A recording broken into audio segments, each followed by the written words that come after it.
So for the placement of the violin, again, it's best done in class in person, but here are a few things to look for when you're working at home. So the violin's always in the left hand, bow in the right hand. You're facing forward, chin up, place the violin on your shoulder. It's not a necktie to be worn in front, off to the left, on the left shoulder. Put your chin in the chin rest, and your face should be pointing so that you can watch your fingers. You can also look straight ahead and watch music or watch your teacher, but it's also very easy to look at your fingers because your head is really turned slightly left. The elbow needs to stay under the violin.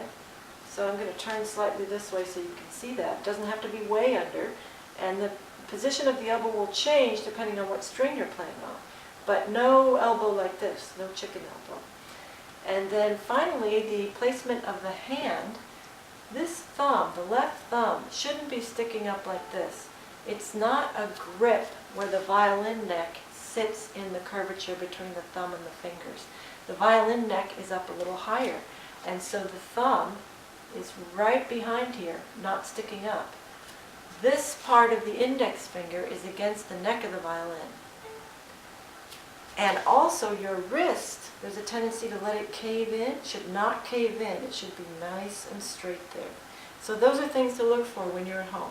Elbow under, wrist straight, and thumb below the top of the fingerboard.